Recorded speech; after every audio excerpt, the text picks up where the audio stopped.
Ya, Anda masih bersama kami di Bincang Hal Indonesia. Kita kembali ke Bu Astrid. Bu Astrid, tadi sebelum break kita berbincang tentang pola asuh yang salah atau parenting rules yang salah dari orang tua ke anak. Kemudian yang menjadi pertanyaan kita semua adalah seberapa parah fenomena parenting rules yang salah ini dari orang tua ke anak di Indonesia?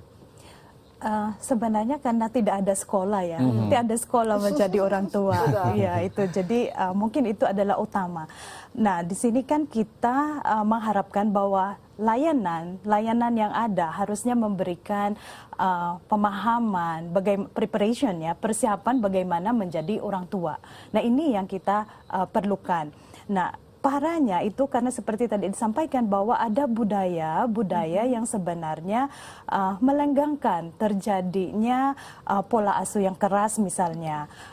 Mungkin salah satu contohnya adalah di Indonesia bagian timur ada satu pepatah yang di ujung rutan ada emas, ya misalnya. Nah ini diartikan bahwa kalau kita semakin keras akan semakin lebih baik. Nah padahal kita tidak memahami bagaimana dampaknya kekerasan ini terhadap tumbuh kembang anak. Jadi memang paradigma dan pola pikir untuk mengasuh anak ini harus dirubah ya? Iya harus. Tapi memang sayangnya tidak ada sekolah. Tidak ada sekolah. Dan inilah yang dilakukan salah satu untuk dari UNICEF untuk bisa mengajak masyarakat khususnya para orang tua menjadi pelindung anak secara real. Nah ini bisa dijelaskan tentang pelindung anak ini. Ya, jadi melalui komunitas pelindung anak ini kami mengajak semua orang siapapun dengan usia apapun menjadi pelindung anak. Karena dalam komunitas ini kita akan belajar, kita akan sharing pengalaman termasuk salah satunya terkait dengan pengasuhan anak.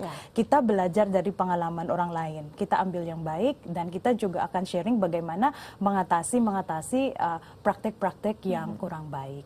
Oke, seperti apa cara mengajaknya? Apakah dengan memberi penyuluhan atau memang ada praktik-praktik yang lebih mengena tentang pengasuhan? Iya, sekarang Indonesia mungkin termasuk satu negara dengan pemakai sosial media yang tertinggi. Nah, sementara ini entry point kami itu adalah melalui website UNICEF di Kementerian Pemberdayaan Perempuan dan Perlindungan Anak baru ini meluncurkan website ini yang namanya www.pelindunganak.org. www.pelindunganak.com ya. Jadi, apa yang bisa diakses di situ? Bisa diakses di sana berbagai informasi terkait dengan perlindungan anak.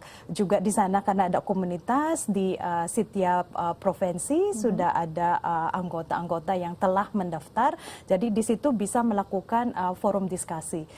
Selain itu juga di sana kita misalnya ada berbagai bahan yang mereka bisa pelajari, misalnya bagaimana anak sendiri melindungi dirinya. Karena seringkali kan anak kita itu kan tidak memahami bagaimana melindungi. Nah, berbagai media ini kita orang tua, pengasuh misalnya bisa belajar bagaimana kita juga mengajarkan pada anak kita untuk menjaga dirinya sendiri. Oke, jadi tidak hanya dari orang tua ya, tapi anak-anak juga dibekali bagaimana melindungi dirinya sendiri. Nah, sebelum kita lanjut membahas tentang topik ini, kita lihat dulu tayangan berikut. Kekerasan terhadap anak dapat diminimalisir jika seluruh lapisan masyarakat mau peduli terhadap keberadaan dan kondisi anak-anak di sekitar. Hal ini disuarakan oleh UNICEF dalam kampanye bertajuk Menjadi Pelindung Anak yang diluncurkan oleh Presiden Joko Widodo pada 11 Agustus 2015 lalu. Kampanye yang disuarakan oleh UNICEF bersama Kementerian Pemberdayaan Perempuan dan Perlindungan Anak ini bertujuan untuk memutus mata rantai kekerasan yang terjadi pada anak dan mengajak seluruh lapisan masyarakat Indonesia untuk mencegah perlakuan yang salah terhadap anak. Selain menyuarakan kepedulian terhadap kasus kekerasan anak yang terjadi, kampanye ini juga mengajak masyarakat dari berbagai kalangan untuk ikut menjadi anggota komunitas pelindung anak. Melalui hal ini, masyarakat diharapkan dapat mengamati dan segera melaporkan kasus kekerasan yang terjadi di sekitar kepada pihak berwajib. Hingga saat ini, lebih dari 1.800 masyarakat telah bergabung menjadi anggota kampanye Menjadi Pelindung Anak yang tersebar di 34 provinsi.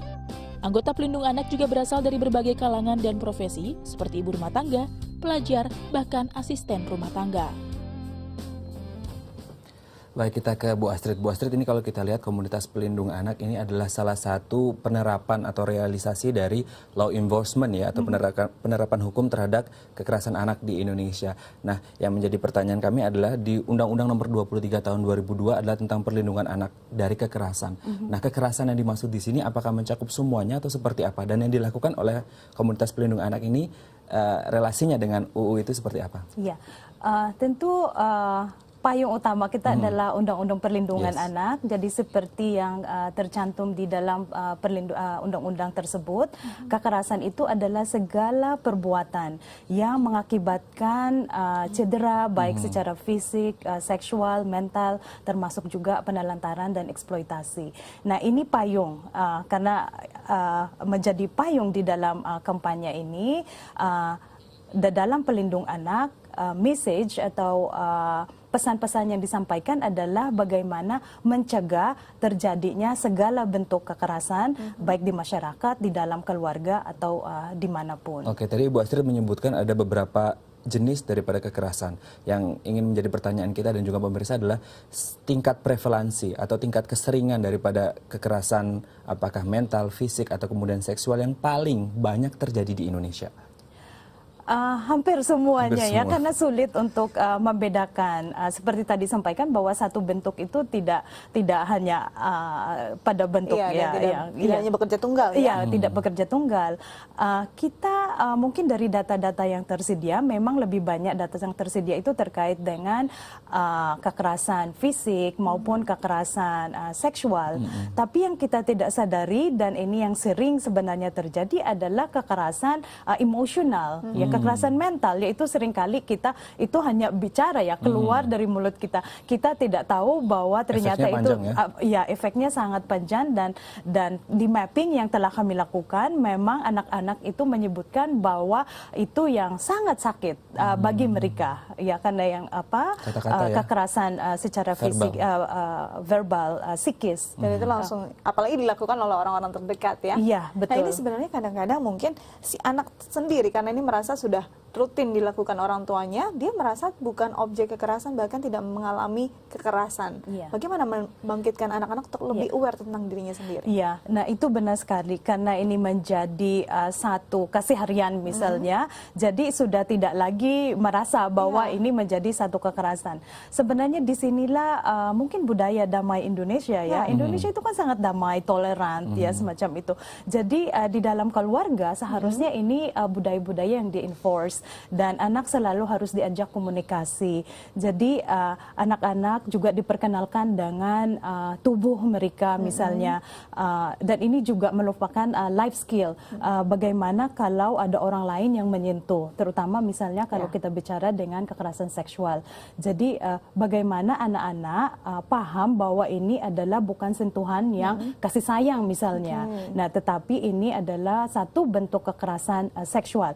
Nah, untuk itu keluarga harus komunikasi, harus membuat kesadaran sendiri, termasuk juga di dalam mengasuh anak-anak. Jadi memang perlu diberitahu untuk si anak juga ya, daerah mana yang boleh disentuh, oleh siapa, seperti itu. Nah, ini tadi Ibu juga sempat menyinggung bahwa bagaimana anak-anak bisa memprotek dirinya sendiri. Kadang mereka juga keadaannya di ruang publik tanpa pengawasan orang tua. Bagaimana yang bisa dilakukan anak-anak untuk bisa memprotek sendiri? Iya, ini harus berangkat dari keluarga. Ya, kalau keluarga tidak memberikan penyadaran, anak-anak akan susah. Tetapi di beberapa tempat di mana kami bekerja, ada sekolah-sekolah juga yang mempromosikan namanya sekolah ramah anak.